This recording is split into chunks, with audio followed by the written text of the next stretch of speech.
Halo semuanya, hari ini kita bakal bongkar rahasia kekayaan dari salah satu buku yang paling legendaris, yaitu Kekuatan Pikiran Bawah Sadar Anda.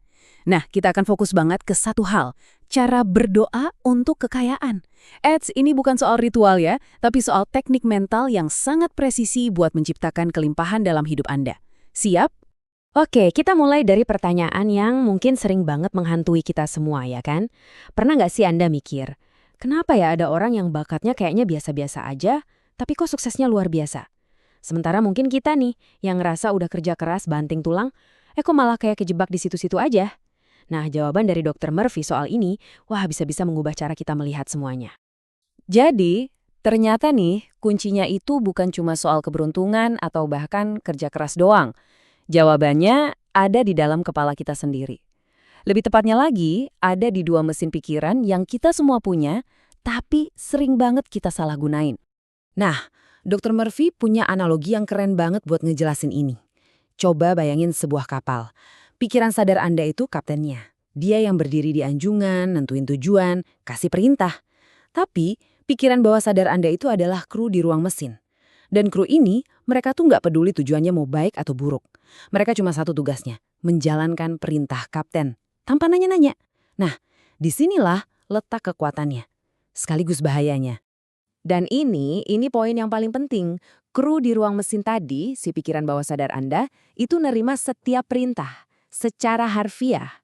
Jadi coba bayangin, kalau kaptennya, yaitu pikiran sadar Anda, terus-terusan mikir, gua nggak mampu, susah banget.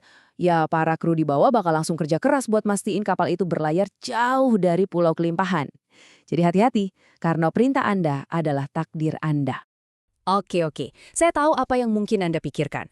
Kalau cuma segampang itu, kenapa saya ngucapin, saya kaya 100 kali sehari kok nggak ada hasilnya, ya kan?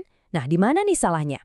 Ternyata ada konflik internal yang terjadi di dalam diri kita, yang seringkali kita nggak sadar.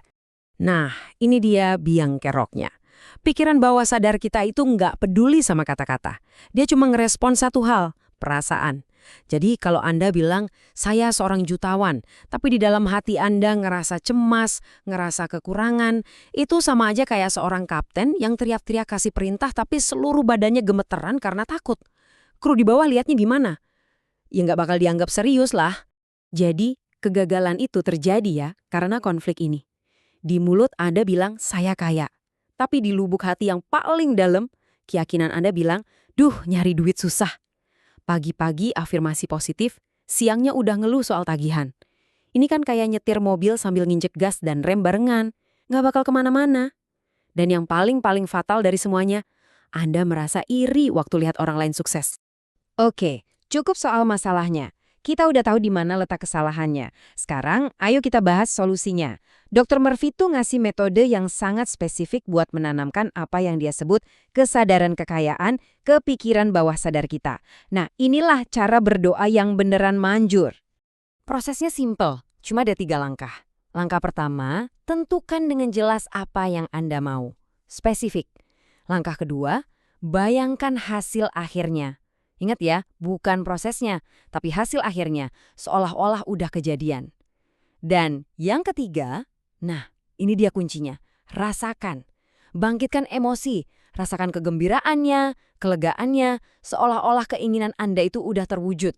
Saat ini juga, sekarang, ini hukumnya. Nggak bisa ditawar lagi. Bukan pikiran, bukan kata-kata, tapi perasaan kayak itulah yang menciptakan kekayaan. Perasaan adalah satu-satunya bahasa yang dipahami sama pikiran bawah sadar Anda. Udah, titik. Coba deh, anggap pikiran bawah sadar Anda itu kayak bank universal. Bank ini bakal melipat gandakan apapun yang Anda simpan di dalamnya. Apapun. Mau Anda setor gagasan soal kelimpahan, ya itu yang dilipat gandakan. Mau Anda setor gagasan soal kemiskinan dan kekurangan, ya itu juga yang bakal berlipat ganda. Pertanyaannya sekarang, setoran apa nih yang Anda masukin ke sana setiap hari? Dan ngomong-ngomong soal setoran, salah satu setoran yang paling beracun, yang paling sering kita lakuin tanpa sadar adalah rasa iri. Yuk kita bedah cara ngilangin racun mental yang satu ini. Gini ya, setiap kali Anda ngerasa iri ngelihat kesuksesan orang lain, mobil barunya, rumah barunya, Anda itu lagi ngirim pesan yang super kuat ke pikiran bawah sadar Anda. Pesannya apa? Kekayaan itu bukan buat gue. Anda secara aktif, sadar atau nggak sadar, lagi nyuruh kelimpahan buat pergi jauh-jauh dari hidup Anda. Dengerin ini baik-baik. Iri hati adalah doa untuk kemiskinan. Tapi tenang, ada penawarnya. Begitu rasa iri itu muncul, langsung hack pikiran Anda saat itu juga. Paksain diri Anda untuk bilang dengan tulus, dalam hati atau diucapkan, "Wah, saya ikut seneng buat dia. Semoga dia makin kaya, makin sukses." Ini bukan cuma soal jadi orang baik ya, ini adalah strategi.